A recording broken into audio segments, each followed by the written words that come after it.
फिराक गोरखपुरी ने क्या खूब कहा है, लहू वतन के शहीदों का रंग लाया है, उछल रहा है जमाने में नाम आजादी।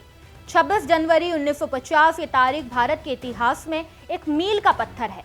ये वही दिन था जब भारत ने खुद को एक संप्रभु लोकतांत्रिक गणराज्य के रूप में दुनिया के सामने स्थापित किया।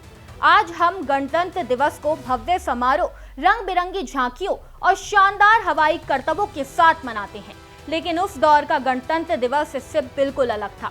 चलिए आपको बताते हैं ये पूरी जानकारी। नमस्कार, आप देख रहे हैं भारत एक्सप्रेस और मैं आपके साथ हिमांशी राजपूत। 1950 में आयोजित पहली गणतंत्र दिवस परेड में ना तो भव्यता थी और ना ही दिखावे का कोई तत्व। उस समय यह आयोजन पूरी तरह सादगी और गंभीरता से भरा हुआ था। देश आजाद हो चुका था, लेकिन अब सबसे बड़ी जिम्मेदारी थी देश को संविधान के तहत चलाने की। इसी वजह से उस दिन का फोकस सिर्फ दो चीजों पर था, संविधान का लागू होना और सेना का अनुशासन।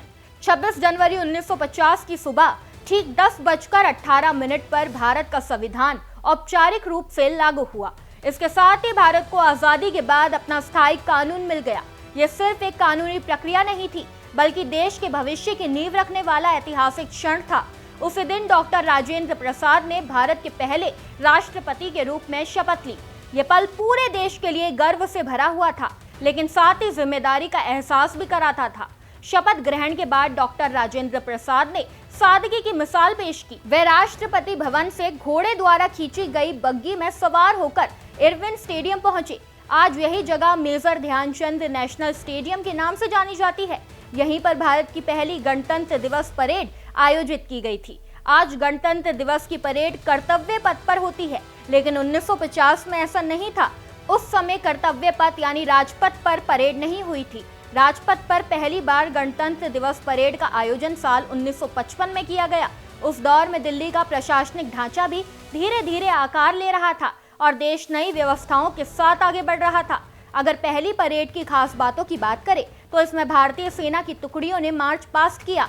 थल सेना, नौसेना और वायु सेना के जवानों ने अनुशासन, एकता और समर्पण का शानदार प्रदर्शन किया।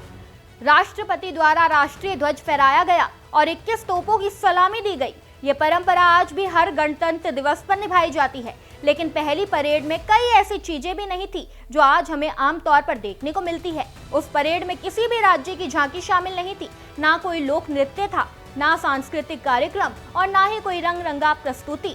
हवाई करतबों का प्रदर्शन भी उस समय नहीं किया गया था। इतना ही नहीं, पहली गणतंत्र दिवस परेड में कोई विदेशी मेहमान या चीफ गेस्ट भी मौजूद नहीं था। उस दौर में टीवी प्रसारण की सुविधा भी नहीं थी। लोग रेडियो पर लाइव कमेंट्री सुनकर इस ऐतिहासिक दिन का हिस्सा बने। रेडियो ही देशवासियों को इस ऐतिहासिक पल से जोड़ने का सबसे बड़ा माध्यम था। पहली परेड को देखने के लिए करीब 15,000 लोग मौजूद थे। इनमें आम नागरिकों के साथ साथ कुछ खास मेहमान भी शामिल थे। उस दिन का माहौल उत्सव जैसा नहीं था, बल्कि बेहद गंभीर और सम्मान से भरा हुआ था। ये दिन जश्न से ज्यादा देश के प्रति जिम्मेदारी का एहसास कराता था। पहली गणतंत्र दिवस परेड का सबसे बड़ा संदेश बिल्कुल साफ था। भारत अब सिर्फ आजाद देश नहीं, बल्कि संविधान से चलने वाला एक संगठित गणराज्य बन चुका है। सेना का रोल ताकत दिखाने का नहीं, बल्कि अनुशासन, एकता और लोकतंत्र की रक्षा का प्रतीक था। समय के साथ सब कुछ बदलता गया। 1955 के बाद गणतंत्र दिवस परेड का स्वरूप धीरे धीरे भव्य होता चला गया। राज्यों की झांकियां शामिल हुई, देश की सांस्कृतिक विविधता को मंच मिला और परेड राजपथ पर शिफ्ट हो गई। इसके बाद गणतंत्र दिवस एक बड़े राष्ट्रीय उत्सव के रूप में पहचान बनने लगा। लेकिन पहला गणतंत्र दिवस आज भी हमें ये याद दिलाता है कि भारत की असली ताकत उसका संविधान है। ये दिन शोर शराबे का नहीं, बल्कि संकल्प, जिम्मेदारी और गर्व का प्रतीक है। यही वह दिन था जिसमें भारत के लोकतांत्रिक सफर की मजबूत नींव रखी। इस खबर में बस इतना ही। ऐसे ही तमाम खबरों को जानने के लिए देखते रहिए भारत एक्सप्रेस डिजिटल।